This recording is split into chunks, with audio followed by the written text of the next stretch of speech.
This meeting is being recorded.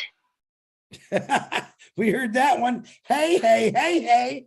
Welcome to the brand new way of doing things. This is our first Noblesse.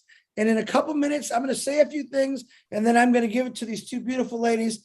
As I promised, this is all about the animal, and I'll let them tell you that. But let me say a few things. First of all, welcome to the new Noblesse Hour. And what we're trying, I'm going to ask something for everyone. There's a lot of individuals that are doing webinars on your own times, your own dime, however you want it. We're asking you to come join us because we could do 2 webinars a day under an hour. Today we're doing Noblesse. This is the first one. It's going to be whatever they present, 30, 40 minutes, and then we'll be done. There'll be no discussion. 8 o'clock tonight, we'll be discussing what they talked about. So we're trying to do 2 a day. So we're asking if you have a webinar now and then you're doing it. This is going to be live streamed 15, 20 YouTube channels. Number one, you're going to get more people because it's going out so many YouTube channels and you're going to get a lot more attention. So if you are doing a webinar out there and yeah, you're paying for it, I get it. Not telling you to stop it, but come join the schedule that Ash put in place for us and you're going to get more coverage and you're going to get a lot more people watching it and it'll be fun. So on that note, this is our very first Noblesse on a Monday. I have 2 very, very beautiful ladies here that absolutely are doing something that I love and I know a lot of you love. So right now, I'm going to hand it over to Jennifer Dickerson and she's going to introduce the guest. And welcome, ladies. The show is yours. Thank you. Hi, everyone. I'm Jennifer Dickinson from Canada, and I just wanted to welcome you all to our new daily routine. I was honored to be asked to host the Noblesse webinar today, and I'd like to thank Chris and Marty for all their help getting us organized. So I'd like to let you know I've been volunteering with this nonprofit for many years, and I have great respect for Belinda and the tireless work that she does, her and her husband Colin, on behalf of all the dogs around the world. So it's my great privilege to introduce my good friend Belinda Morrison, and she's going to tell you what she does with her rescue, CB Rescue. Oh, thank you, Jennifer and Chris, for having me on the webinar today. I appreciate it so much. It's always great to try and get the word out about what CB Rescue does and even rescues and shelters in general. We are a rescue based, but we hope to be shelter based very soon. So maybe some people don't understand the difference. First of all, I guess I'll just kind of say how we started. So of course, I'm Belinda Morrison. People call me B Bella. And we started this rescue in Calgary, Alberta, Canada. And we started, well, actually, I started about 11 years ago was the first, maybe 12 years ago, was the first dog that we ever rescued. And that was actually in Calgary. It happened by accident. I got to tell you, I wasn't planning on opening a rescue. I was volunteering with other rescues here in Calgary, fostering, walking, doing whatever I could. But I always felt like, I always told my husband, if I had $1 million, I would open up a dog rescue. I always told him that. And I don't know why I had that in my head that I had to have all this millions of dollars to do this. Well, I kind of know now after doing this, but in saying that, there was actually a husky on a chain. And I don't know if you know anything about dog breeds, but huskies are roamers. They like to be roaming. They like to walk. They want to walk 4 or 6 hours. They're kind of an energetic dog. Anyways, this dog was on a chain, and he was at. I just happened to be at my friend's house, and she lived up, and the other people lived downstairs in this house. And she said, "Oh yeah, look in the backyard. There's this dog. Her name's Shakiri, they called her, and she's always on a chain." And I looked at her, and I was like, "A chain? Like, why is she on a chain? Like, yeah, they don't walk her. They don't do nothing." And I was like, oh, I was just mortified. And I went home and I said to my husband, well, I don't know what we're going to do, but we're going to do something about this dog because I cannot sit there knowing that dog is on a chain and it's a young dog and I can't leave the dog there. That's just not going to happen. So my husband's a lot more assertive and I'm a lot more I guess, emotional. He's more logical thinking. So I sent him over there and he actually bought the dog from the guy and he made him sign a piece of paper because I just felt like he was going to come back. And he did. 3 days later, he wanted his dog back, but that didn't happen. Anyways, we bought the dog legitimately. And anyways, it was my first dog I ever adopted out. I didn't know what I was doing. I didn't know how to do it. I knew nothing. But I did the home check for the dog and I actually went there twice. And anyways, I found her a beautiful home and she actually just passed away last year. She was 12 years old. She stayed with that family all this time. And I was like, wow, if I can do this, hey, I can do this. So I started just kind of helping dogs. And then I don't know if you want me to go into how we started flying dogs into Canada. That is a whole different kind of ball game too.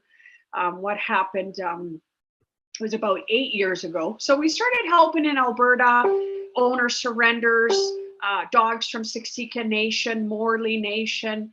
But then at about 9 years ago, I went to the Dominican for a holiday. And I always bring donations. I don't care where I go. I don't care if it's for schools, children in need, women, animals. We always, every time my friends come with me, because I invite always my friends on these trips, I'm like, hey, you want to come on a trip? Okay, then you got to bring donations. Because I always feel like you need to leave the country that you're visiting in better shape than what you found it. Very important to me.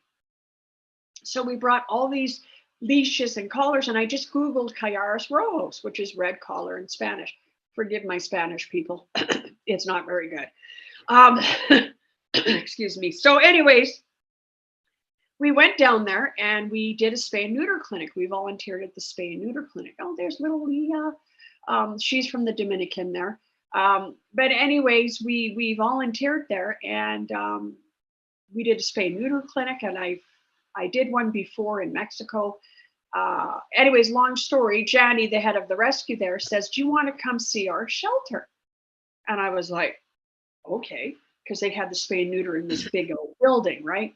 So I said, okay. So, and on the way down there, by the way, we already had 3 dogs at my house. So Colin says to me, we're not taking any dogs back. We're not bringing any dogs back. I said, oh, no. We're just bringing the donations and volunteering. So she takes us into this chicken wire. It's literal chicken wire with all these dogs in this chicken wire. And I was like, and she was so proud of this shelter, which in Canadian standards is like not very good, right? So I was like bawling my eyes out going, oh my God, look at these dogs. And Colin's looking at me. And then Missy comes up and she's got one eye that was somebody poked her or hit her with a pipe in her eye.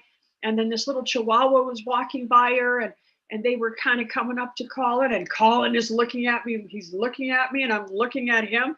And I'm like, so anyways, we leave the shelter and Colin looks at me. Well, we can't leave those dogs there. So of course I'm like, no, we're not leaving the dogs there. He's like, oh, well, we have to bring them back. We have to bring some dogs back. No. So long story short, we brought Missy and Taco back and they became our dogs. And that's how we started helping this shelter in the Dominican, because they literally had no one helping them. Like not one person was helping them. And to try and get dogs adopted in Dominican, India, Middle East, where I brought dogs back, I brought dogs from many different places. It's impossible to get them adopted there. People say, well, why aren't you focusing all in Canada? Well, I got news for you. The way we treat dogs in Canada is a heck of a lot different than many third world countries do. These dogs are looked at as rats, kind of like no good pests. So they don't want the dogs. Oh yeah, there's little Nico. So look at this little guy. He was born that way. We got him a little wheelchair too. Look, we got him a little wheelchair.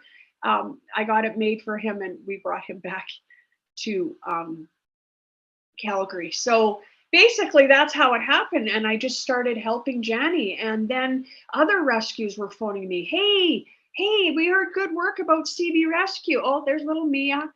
They said that they would have to amputate her leg, and look at her doing her water therapy here in Calgary. These dogs get absolutely wonderful lives when we bring them back to Canada. You know, I always tell my husband, when I place a dog in a home, it has to be as good as my house or better. And I'm hoping for better. These dogs are taken care of by these families like you wouldn't believe. There's Joey. I don't know if you can see in that picture there, but they actually had, see that small chain? He was chained there in that tree for 5 years. Then he went to the outdoor shelter for 8 years. I just brought him back before the ban came into effect. He's a 13-year-old dog, lovely dog. But these dogs would get no chance of life. They're either going to be poisoned, bludgeoned to death, ran over, acid thrown on them, burned. Joey, you can see the burn mark right there. Do you see it right there on him? These dogs are tortured. We just brought some huskies back from Qatar, and you don't want to know the life that they had. In the hot and humid heat in tiny kennels, they were abused in every way you could ever imagine. I can't even get into details because it's going to be too much for most people to hear. But let's just put it this way. Abuse in every way you could ever imagine. Yeah, and I'm talking physical and sexual abuse with these animals. It's absolutely disgusting. This is what people do. This is what they do to these dogs. And without us bringing them back to Canada or US and getting them homes, these dogs will die. They will not have any quality of life. So my rescue is very much, we don't discriminate against breed. We don't discriminate. Look at little Papita. Oh, little puppies.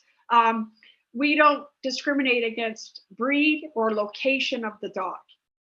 A lot of people will say, yeah, you know, how come you don't help in Canada? Well, we do. We help a lot in Canada, in Alberta, Saskatchewan, Manitoba, BC, Ontario.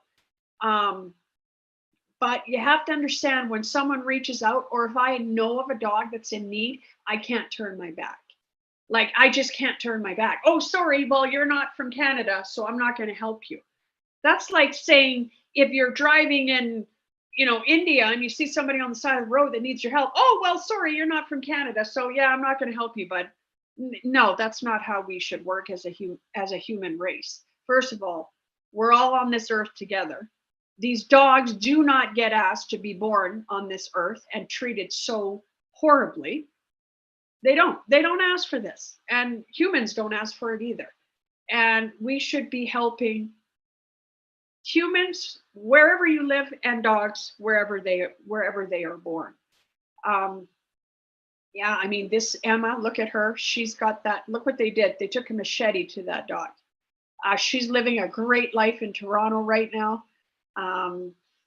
Here's Max, the German Shepherd dog. This was a sad case. You see that chain right there? This dog is so kind and loving. You have no idea. All these dogs right here, kind and loving dogs, despite their abuse and torture. He was dragged behind a motorbike on the rocks, screaming in pain. And then they tied him to the pole there. And I just brought him back a few months ago. He's living in Saskatchewan with a lady and a man, Roxanne and Kenny. They have two of my dogs there, both of them from the Dominican. And he is getting treatment like you wouldn't believe. He goes to water therapy. He gets acupuncture. He is, it's just crazy. These dogs are treated like kings and queens, as they should be, in my opinion, when they come to Canada, and they are given such a great life. How can I not do this? How can I not? I just can't turn my back on these animals. So basically that's how we started. And then of course, shelters and rescues all over the world were phoning me. Mexico, I've taken from Qatar, Iran, Mexico, Dominican, United States. Well, you don't want to know where I've been in the United States, trying to pull dogs out of high kill shelters. There's little Maya getting made great surgery there in the capital of Santo Domingo. Do you see her eyes shut? Yeah, we did surgery on her eyes there. The spay and neuter clinics, as you can see there. There's Chloe. She was treated for heartworm. I brought her back to Canada. She's healthy. These dogs are, we go above and beyond when we bring dogs into Canada, by the way. I don't know if you know that, but to get a dog into Canada, you only need rabies vaccine and a health certificate. We go above. So we do blood work. We do dentals. We do surgeries. We do amputations. We do tumor removals. We do chemo. We do anything that we can do for these dogs. We do it, and then we bring them into Canada healthy. Not only do we bring dogs healthy into Canada, when they, between 2 and 4 months, they get blood tests again when they arrive into Canada. Why do I do that? I am probably one of the only rescues in all the world that do this. Even after adoption, they get blood work done because I don't want to miss anything. I want to make sure that every dog is healthy and with nothing that I missed. And if it is missed, then we correct the problem. So again, people are miseducated about how we bring dogs into Canada. Are we bringing sick dogs into Canada? No, absolutely not. I don't want to bring dogs sick into Canada. Why would I do that for? It's going to cost me $10,000 here, $1,000 in the Dominican or Mexico or Iran or wherever I bring the dogs in. From South Korea, I brought dogs in from South Korea. Like I said, all over the world, people are really, they hear the good work that we do. They see the care that we give these dogs when we place the dogs. I don't just hand out dogs and people give me an application. Here you go. No. So what do? Like we do an interview. I do an application. We do a home check. We have a great home checker that we've got a 10-page checklist, what we look for in a home. You know, we do a trial week. So we know that the dog is going to be happy in that home. We also provide a trainer to the house. Most rescues do not do that. Does that cost me money? Yes. Running my rescue at high standard, does it cost me way more money than somebody that doesn't care? Yes. But I told my husband the day that I started this rescue, if it isn't about the dogs, then I will not rescue anymore. The dogs have to be number one. If it's going to be anything else, I'm not doing it. I will not have a part of it. I do everything 110% in my life. I was a personal trainer for 30 years, a nutritionist. Nutrition is very important to me when it comes to the dogs. Again, we feed the dogs raw food and fruits and vegetables, and I just don't feed kibble. Yeah, I'm a little bit out there, I guess, when it comes out with the dogs, but there's our place in the Dominican. We're actually working on that right now.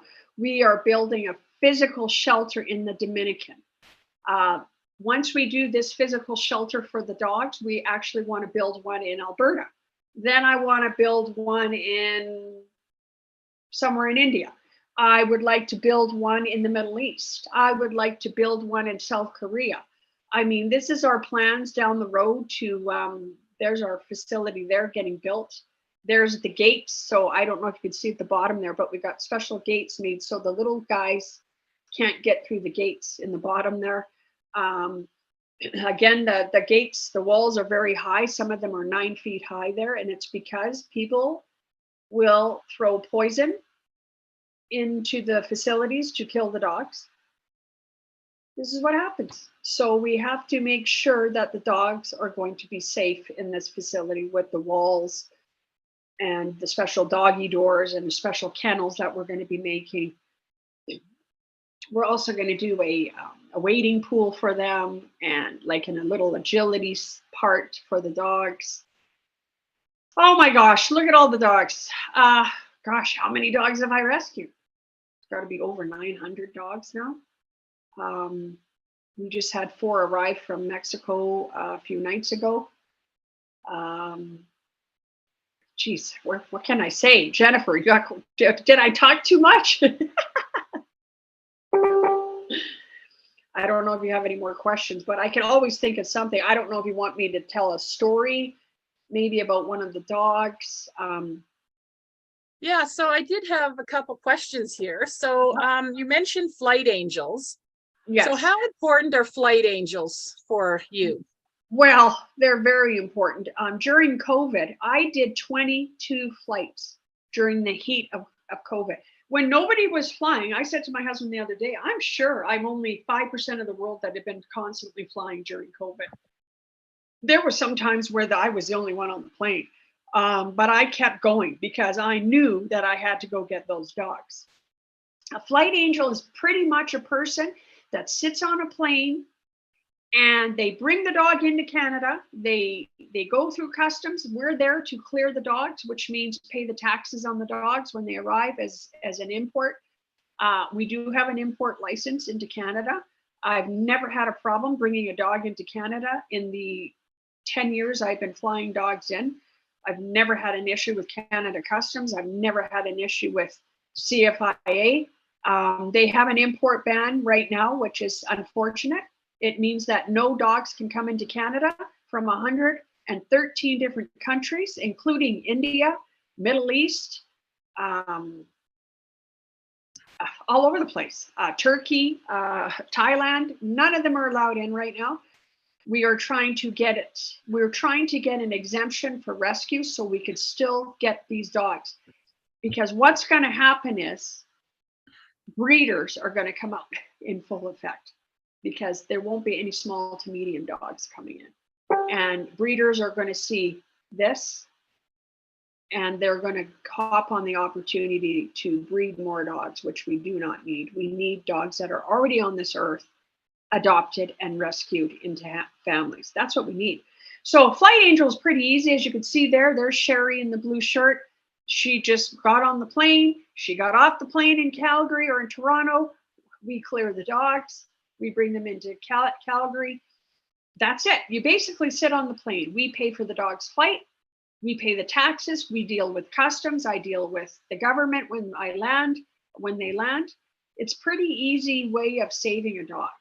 So flight angels are imperative. Right now, we cannot bring dogs in, but if you would like to adopt a dog in one of those countries as a personal pet, so let's say, Jennifer, you saw a dog at Cagares Rojos or somewhere in India or wherever, and you want to adopt a dog, you are absolutely allowed to do that still, bringing a dog into Canada, as long as it's your own personal pet. I could still fly a flight angel. You could bring the dog in. That's fine. It's just commercial, which means rescues are not allowed to do it right now. We hope to get an exemption for rescues and shelters. I actually wrote a letter to Mr. Pierre Pellevue, I hope I'm saying his name right, a personal letter to his personal email. He is the UCP, is that it? He just got elected here into Canada, and he would like to be Prime Minister one day. And he loves animals. So I've written him a letter to try and see if we can sit at the table with the Canadian Food Inspection Agency, who is the agency that put this policy into place without talking to rescues and shelters. We have no rabies in Canada, by the way. We have not one documented case of canine rabies in Canada. Not one. United States does. Mexico is considered rabies free, which I won't go into details about that. But let's just put it this way. I'm not fully assured that this is just about rabies. I'm sure there's other things that are going on, like everything in the world. But at the end of the day, I really don't care. I want to bring healthy dogs into Canada. I want to keep Canadians safe. I want to keep the dogs safe. I want to keep Canadian dogs safe. I want to bring dogs into Canada that are healthy, period. And I've been doing it for 9 years with success. Yeah, we're a small to medium rescue, but we hope to really help dogs across the world because they don't have a voice. And without humans, these dogs will suffer. And here I am 9 years later. We're a registered nonprofit. We became a registered nonprofit society in Alberta of April of 2017, even though I was rescuing before that. The reason why we became a registered nonprofit is because I realized that I cannot do this myself. I can't. Financially, you don't want to know. It will take everything you have to run a dog rescue and do it the right way. Lots of money, as Jennifer knows. Yeah. Yeah, True. Yeah, true. Lots of money. So, yeah. So that brings me to my next question. So when you're talking about help and volunteers, how important is it for people to help foster and to adopt these dogs so that they have somewhere safe to be? How does that, play into your rescue, into all the rescues? I'm assuming it's a very important piece of the puzzle. Yeah, I mean, without fosters save lives. Okay, when you don't have a physical building, like I hope to in Alberta. I mean, like I said, we're working on ours in the Dominican, and then we hope to work in one in Alberta, and then just keep expanding. But for right now, we are foster based. Without fosters, I can't bring dogs into Canada. So I'm not a willy-nilly kind of person. So I'm not going to bring 30 dogs into Canada and have nowhere to put them. No, I don't do that. I want to make sure that I have a foster. I want to make sure we have money for vetting if we need to. I want to make sure I have a trainer set up if we need it. I want to make sure we have the right food for the dog. I want to make sure we have a game plan for every dog. There's sometimes in rescue, though, that doesn't always work, right? I mean, I might get a situation where somebody phones me, hey, we need you to take this dog, please. It's an emergency situation. I gotta take the dog. I might not have a game plan. But for the majority of dogs, we have a game plan, and that's fosters. Fosters are an integral part of every single rescue around the world. When you foster, this is what I tell people. And when you adopt, you're actually saving the dog that you saved, and you're also saving another dog because you just made a spot for another dog to come into the shelter. So every time you adopt, you save 2 dogs. And most people don't realize that. It's so important. I can't even tell you without these families. As you can see some of the pictures there, and so our slogan, I don't know if you could see it there. It says saving dogs, changing lives. And one day I was sleeping and I woke up with a start and went, oh my gosh, we saved dogs, but we changed the lives of not only the dogs, but the people. The people, I can't tell you, there's a family that phoned me, Belinda, my husband. I won't say their names, of course. He has severe depression and, suicidal attempts. And with this dog in this house, it's changed him. He wants to live. I had another young gentleman. He was only maybe 23 at the time. He was depressed. He had no friends. I adopted a dog to him. He's doing photography classes with the dog. He's going out in the community. I don't want to get emotional, but these dogs, they change people, and they do so much good. And Yeah, they're so do. innocent, and they're just lovely, and they're just. I have learned so much in this rescue about people, about humanity, about these dogs that do not deserve this. And they're just so loving. I mean, a lot of people say to me, oh, shelter dogs or street dogs they're they got behavior problems. Well, I have to tell you, that is absolutely untrue. Yeah, and I can testify to that because my little Oscar that you brought back from the Dominican that we love dearly, that we've had for 4 years, he is the best dog, the most loving dog. He learned everything. He had to learn English because he was a Spanish speaking dog. So he had to relearn English. I learned some Spanish terms, but you know, he's a very smart dog. He's a loving dog. He's the best dog. You just can't get a better dog than a rescue. They just, it's almost like they inherently know that you saved their lives, and they will love you until the day they die. Sorry, now I'm going to get emotional, but It's true. they're just unbelievable dogs. You know how many families tell me, hey, Belinda, I just want you to know I have the best dog. And you know what I tell them? You're not wrong. You're not wrong. But these street dogs are absolutely incredible. I mean, we pulled a dog out of a hole in the Dominican that was bound. They bound her mouth, they bound her legs, they hit her with a machete, they kicked her, they punched her, they put her down a hole, and someone heard her crying. The fire department had to come. They went into that hole. The firefighter went down. They found 16 dead dogs trying to crawl out of that hole. Crawling, they were trying to get out.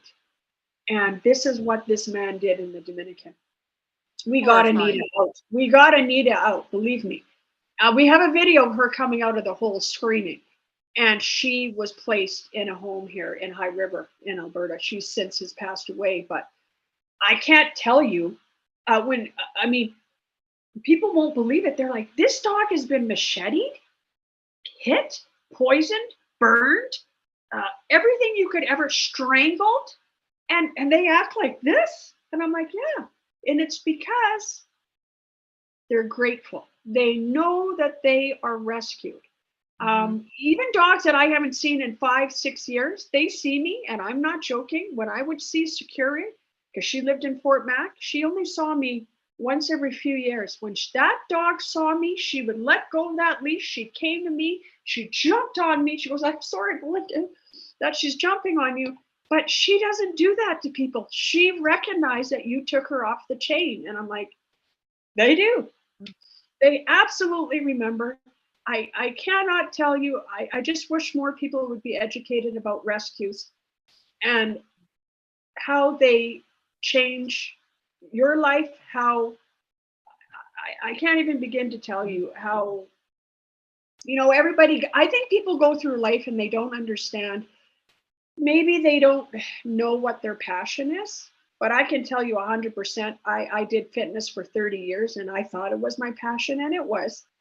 But when I started this rescue, I knew this is what I'm supposed to do. I know that I'm supposed to help these dogs. There is no doubt in my mind. I was placed on this earth at this time to do this work. And we can't do it without you. We cannot do it without people. Like, a lot of people phone me up. You know what they tell me? Hey, Belinda, you know, I can't do what you do, but I can help you. And there you go. And it's been expanding ever since. And we're about quality of life for the dogs. I'm not about bringing, like I said, 100 dogs into Canada and just willy-nilly all over the place. Sorry. I'm sorry, I apologize, but I do get emotional. If I didn't cry, well, there's a problem. I do get very emotional about these dogs because they're so innocent. When I look at them, they look like little children to me. Like, I just love children and babies and toddlers, and I think they're just so innocent children. And animals are the same way in my eyes. And these are just a few, these last two slides, of the thousands of dogs you've saved. And these dogs are all in great homes now, and they're all loved and they're all happy. And it's just so great to see.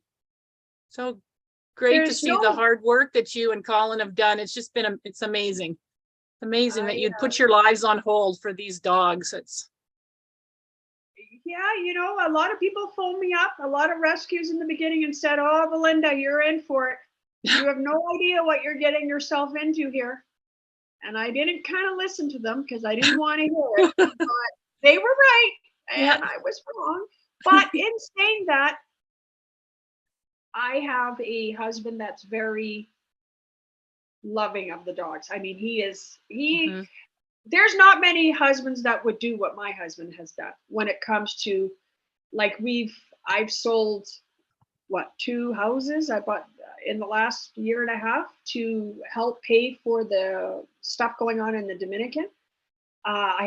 We had to do it. We've had to sacrifice our social life, friends, our homes, our home. I was homeless for 5 months until we figured out what we were going to do. I mean, we didn't know what was going to happen. But my husband is he's like, you know what? We got to do what we got to do to sacrifice, to get ahead and to help these dogs. And he's willing to do it. And I'm willing to do it. But people don't really realize, I feel sorry for all the people really that run shelters and rescues right now. Because it's difficult. It's difficult to get funding. To get funding. We don't get funding. The only funding we get are through donations and the adoption fees. That's it.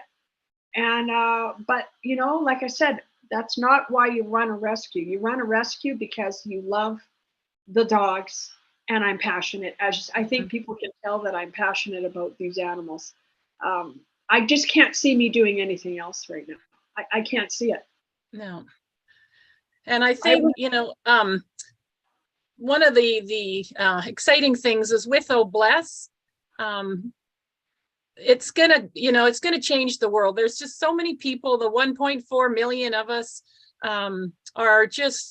we're determined to change the world. And I know there is so many people out there that love dogs and would be willing to help all the shelters around the world, not just yours. There's so many people out there that are trying to save these dogs and help animals in general. And I just really hope that people find in their hearts to once they have the ability to help out and just everybody adopt the dog, get fosters, do whatever they can to save these dogs from a horrible life. There's always something somebody can do. Some people might say, oh, there's nothing I can do. Yes, there is. Absolutely there is. I don't ever want to hear anybody say there's nothing I can do.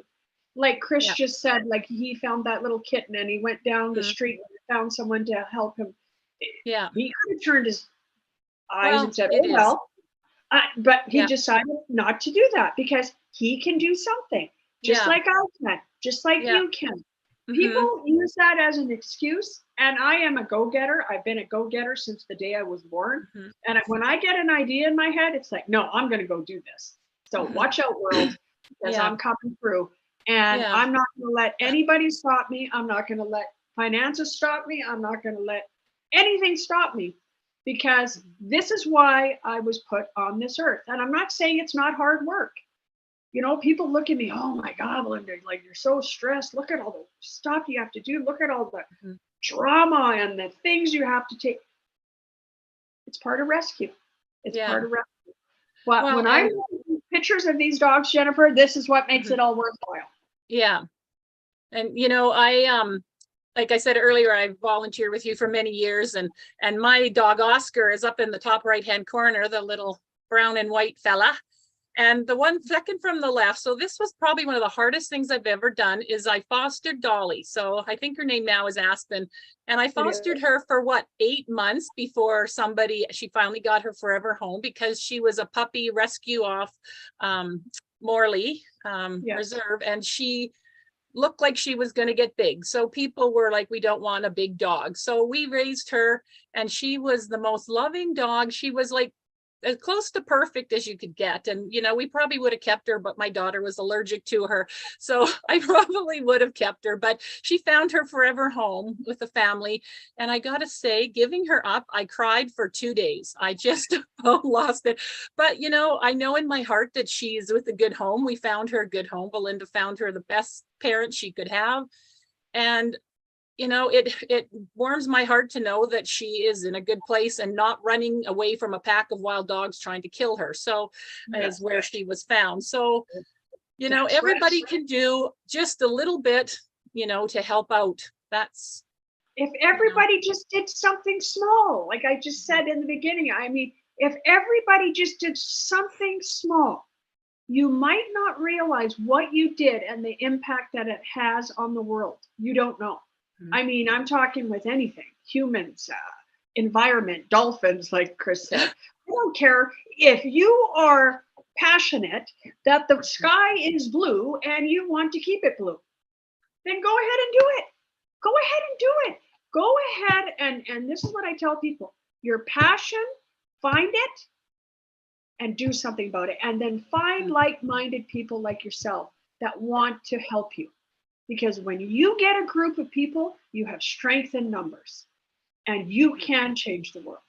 Like I had a lady, I remember this very clearly. I was in Vegas and we pulled 2 dogs from the high kill shelter. They were going to be dead the next day, these 2 little chihuahuas. And I was in line getting ready to get on the airplane. And this lady says, oh, what are you doing with these 2 dogs? I had one and my husband had one. And I said, oh, we saved him from the high kill shelter. We're going to bring him into Canada. She looks at me. Oh, well, you're only saving 2 dogs. And that resonated with me. And I looked at that lady and I said, yeah, but tell that to this dog that would have been dead tomorrow morning. So yes, we have only saved 1 dog at a time sometimes. That is very true. But look at the strength in numbers now. Close, probably, I don't even know how many now. Close to 1,000 maybe. I don't even know, Jennifer. I haven't kept track. Someone told me I should have pictures of all over the walls about all the dogs that we've I just haven't had time to do that. Quite a few on the CB Rescue Facebook page is where I got most of these pictures from, and it was hard to choose which ones because there was so many cute ones and so many ones that are just alive now because of you. So I want to thank you on behalf of the Obless team for coming out today. I don't know, did you have anything else you would like to add to your discussion today, or? No, I think that was it. I just encourage people to go out and make a difference. Like I said, something small, and it has a ripple. It has a ripple effect. There's no doubt in my mind. And you know, I still hear stories today. People phone me up and say, you know, this dog changed my life. This is what happened, and this is what keeps rescues and shelters going. Is when we see success in the homes that we place the dogs, it keeps us moving forward, because believe me, there's days that I didn't know if I could carry on because it is hard work, but it's so rewarding. I can't even put it into words. And now my children, I have 4 grown children. One of them is a trainer for us. My kids all love dogs. I mean, it's kind of like you ripple effect into your children too. When your children see you help a creature that can never say thank you to you, it does something to the child. It does. Because these dogs can't go on social media. Oh, thank you, Belinda and Colin, for saving my life. No, they can't. And I don't give a crap. I don't care. I tell people all the time, I don't care if I've never thanked again. Honestly, you never have to thank me for doing what I'm doing. Nope, I don't want it. I don't want to hear it. Go thank somebody else, because that's not why I'm doing this. I do it for purely the dog's quality of life, and I think every dog deserves a loving home. Period. That's it. That's all I got to say. Bella, how many hours a week estimate do you do this? What's your schedule like? It's 24/7. I mean, I'll get calls 11 o'clock at night. Colin and I've even gotten calls. Hey, there's a lost dog. You know, 2 o'clock in the morning, we're out looking for a dog.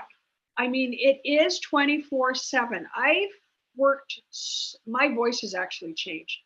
In the last 3 and 4 years, my voice has changed. This is not my voice, but because I talk so much in interviewing people, talking about nutrition with dogs, talking about behavior, talking about training. I mean, I've probably worked some weeks, 80 hours a week, 110%. I don't stop working. I don't stop. It doesn't, rescue does not stop, because the abuse of animals does not stop. So that means I have to keep working. I never thought that I would work this many hours and have to pay to work in my rescue. But that's what's happened. But like I said, I would do it all over again, 110. If I knew where I'd be right now, 10 years ago, would I have started this? 100%. This is the example. I'm glad you're on here, Bella, if I might call you that, because I love that name. Sure. You're the example of people that myself is looking for, all the angels of ONPASSIVE are looking for. We've often talked about what we want to do. And my little brother, Marty DeGarma, always says, you know, there's people out there that are doing this without getting paid. You just don't know who they are. They're the real heroes. And as an example, I'm using you as one of those heroes, and Jennifer, to say you're out doing this already. You know, we never have to, what do we say? Rebuild the wheel. How do they say that? We don't have to do that because we have individuals like you who are out there doing this. Now, there's a lot of animal lovers in this world, whether it's dogs, cats. I've seen elephants. You heard about Nelson the donkey, the big star on YouTube or TikTok. Instagram. Oh, No, TikTok. have you heard Nelson of the donkey? The one that gives hugs? Yeah, That's the one? Oh, he does I talks. love all animals. Yeah. People don't understand is animals affect your lives one way or the other. Maybe you don't know it. I've had animals my whole life, and I'm allergic, as you can see, my eyes to everything. But it never stopped me from having animals. What I loved in the past, I would say 10 years, could be a little more. They have animals now that go into old folks' homes or kids that are in the hospital with cancers. Yes. And these dogs just change their whole world, especially the senior citizens, because they all remember their animals. And here you got big dogs, little dogs, and they bring them right into these old folks' home. And you could see, they said you could definitely see a difference on the patient's face, because wow, they're just, all they're doing is petting that animal. That animal's putting their head on their lap. And I mean, animals are important in this world, whether people believe it or not, especially dogs. I'm a dog lover. I'm a cat lover. I'm deathly allergic to cats, but I still pet them. If I see an animal on the freeway running, I'm the guy that stops traffic to grab that dog. And I know That's you're one of those people. And Jennifer's one of those people. But that's who we're, listen, now, everyone that's watching right now, this is what we're looking for. Now, Bella's doing dogs. Cats, she's even said she's done cats. We've All done right. that. She said something very important. One dog at a time. What did Asmafara say? We could change people's lives one at a time. Same theory. Same thing. Really is Yeah. the same thing. And Yeah. everyone's got a different love. Like I said, we've got people that will run in front of a bulldozer to save a tree. Good. There's different ways and ideas of doing things about love that they have. And that's what I love about OBLESS. Now, OBLESS definitely is going to be able to fund these projects you're doing. It's going to take that stress off you, even though you're going to keep doing it, no matter what. But it's going to take the stress off you. But it's also going to give you your time and freedom back to do more for the dogs. I believe that, you know. Mhm. So I'm really looking forward to seeing how this explodes. And you're one of many, many people who do these rescues, no matter what kind of animal. You see the guys on the beaches saving seals. They look for a seal that's got nets wrapped around them. And these guys get out every morning and they look for them and they grab them and they cut them off, or a big turtle that's wrapped up in stuff, all kinds of stuff. Listen, the truth is people in this world still care about other Yeah. things than themselves. Yeah. And you're one of those Yes. people. Yeah. Well, we have to believe that. We have to, because you know what? It's funny that you say that, because rescue can make you very cynical because of what I see with animals and the abuse and neglect I see with these animals. But then, you know, it got me thinking, but look on the flip side. Look how many people want to help. Look how many people want to, hey, Belinda, we're going to help you. We're going to help you. You have to keep focused on that, because if you focus on the negative, you will stop as fast as you could shake a stick at. If you You look know, behind me, Bill Musk, my brother Bill Musk, he made me this quick picture. Check it out. We got some animals on the old Oh, block. that's awesome. Thank you, Bill. Oh, look. Isn't that cute? Oh, I that's sent it cute. to I already sent it to Jennifer. She could send it over to you. Yeah, I will. And I thought that would be a little surprise. So sweet. Yeah, no, you're a sweet can use person that because tonight. people don't realize, like you said, what it takes to do something like this. Yeah. It ain't I like didn't know. yeah, you're not. When you said you were homeless for a couple months because you were selling things to keep this going. Yeah. Selfless Yeah. person. I love that. That's what I wish everyone, boy, if everyone turned into you for 1 hour, can you imagine 1 hour of the 24-hour day, how great the world would be for 1 hour? It would be awesome. ridiculous. It would be so good. And I think that we can do it. I think that honestly, I have faith in humans that we can overcome, everything, greed and there's nothing better in life than helping someone or something that can never say thank you. We're a very social, people are on TikTok, Instagram. Oh, look, I gave $100 to this, whatever. It's not about that, guys. It's about doing things without anybody even knowing that you're doing it. Mm-hmm.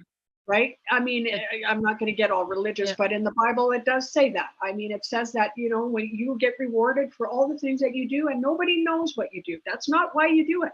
You do it because it's the right thing to do and because you want to change the world. Not for credit, not for thank yous, not for people thanking me. I don't want it. Honestly, I'm just happy to do this. And I'm happy that Jennifer told me about ONPASSIVE and I, because she knew that I was running this rescue, and she's like, oh, that Belinda, she needs help. Yeah. The minute I heard about Oh Bless, I was thinking about all the charities I work with, and I was like, oh, Belinda needs this. Oh, this is going to be so good for the dogs. This is going to be incredible. And people around the world will help out, and we'll get these dogs saved, and we'll get all the animals saved, because I'm an animal lover, and I help out wherever I can. And, I've actually seen some horrible things. And one of the worst things I actually saw, because I've never been to surgery, but I watched them pull a straw out of a turtle's nose. When I was in Maui, they found a turtle on the beach and there was a straw sticking out of its nose, and they actually had to pull. It was the most horrifying thing. And I have not used a straw since. I was just like, yep, no more straws for humanity. No, they got to go. Exactly. Plastic bags, bye-bye. Yeah. Straws, Mhm. bye-bye. Yeah. I mean, you think that your little choice does not make a difference, but it does. Yeah. Because like I said, strength in numbers. Mhm. We can do great things as a group. Yeah. And I don't care what anybody says. I know this to be a fact. I do. Yeah. 100%. And we on passive, I can never say that word, Chris, on Passivinians. Is that what it is? They're a passive, something like that. Us people of ONPASSIVE will change the world. Yeah. We will. Yeah. Brand ambassadors is much easier for Brand me to do. ambassadors. There's the Well, listen, I want to personally thank you, Miss Bella. Jennifer, thank you for bringing us this young lady. Now, You're welcome. we are going to be doing a discussion and feedback at this at 8:00 tonight. You're more than welcome to join, where you'll hear feedback. There might even be a question or two. Me, I have no questions. Actually, if I got a question, I'm just going to call you, Bella. You did a very good presentation. You explained everything. You showed your heart. Your heart is definitely on your sleeve, and that's what we're all looking for. And there's a lot of animals. Mine's sitting right next to me, looking at me like, who am I talking to?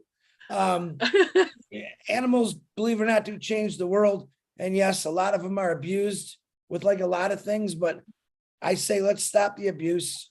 You have an individual, and I say, I want to put Bella out of a job. I want to put Bella out of a rescue job, because I want people to treat people and animals with respect. And I would rather say, remember that Bella lady that changed the world because she was saving dogs? And you're not at once, you're everywhere, all over the world. That blew me away when I heard that. But I want to be able to say, hey, guess what?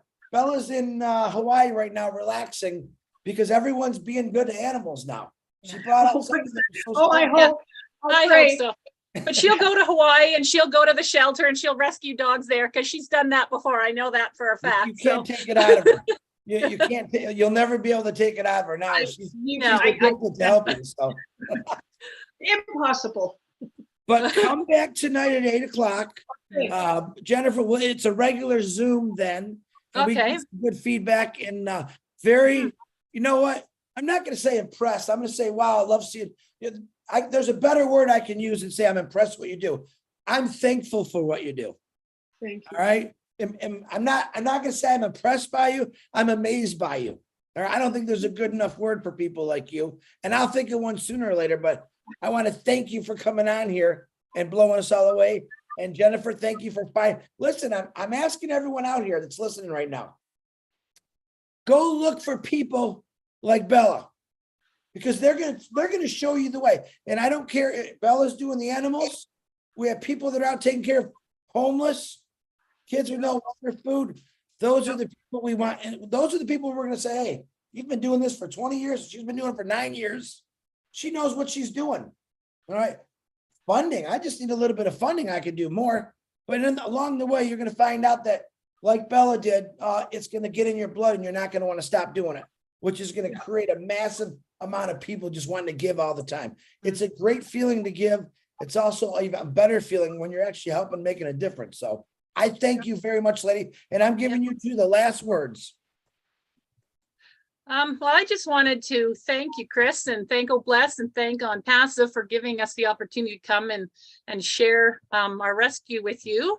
I say our because I'm a volunteer, so and it's close to my heart. I know Belinda does 99% of the work, but you know, this is a hard thing for me as well. So I just wanted to thank everybody for listening to us, and I hope that if you find in your heart to go, either go to cbrescue.ca or any local shelter, any rescue in your area, and help them out, help the dogs out and change the lives of these dogs. So I just wanted to thank you, and I'll hand it over to Belinda if she has anything else to say.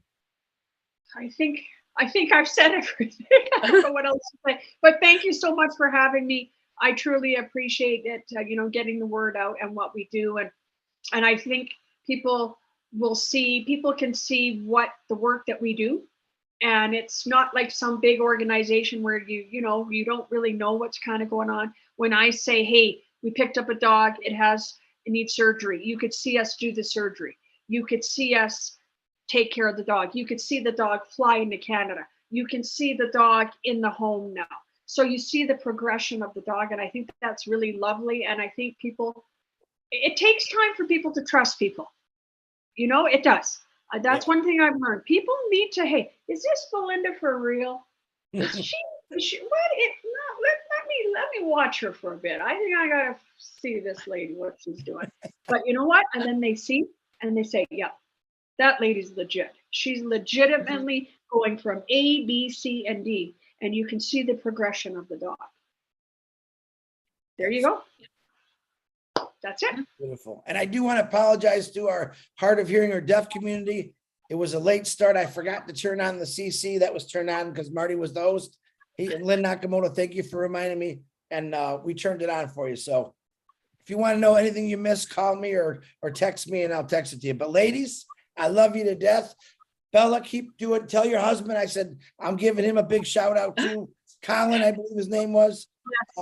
Keep doing what you're doing, man. That's another good thing. A loving couple that's doing something together always makes it work. So thank you very much. Just to let you all know, it's almost 1 o'clock, and you've seen how much was said at 1 o'clock because we didn't have a Q&A or anything like that. So we're looking for more stories every single day. We want to do something different, but tonight feedback on the animal rescue. We want to hear what you got. And ladies, thank you again. Thank you so much. Hey, goodbye.